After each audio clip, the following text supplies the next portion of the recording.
So one of the things we've got to understand is if the king is in charge, if God is sitting on the throne of my life, then he is in charge and I am not.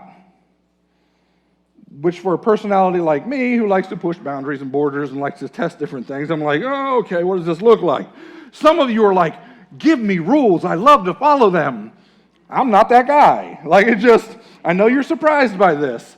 But for me, it's like, I've got to let him be the king of my throne, king of my life. He's got to sit on the throne of my life. And to do that, I now have to become obedient.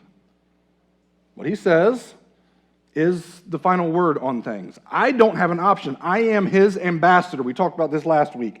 I don't have to have a moral argument about this or be the most intellectual person in the room to be able to defend this.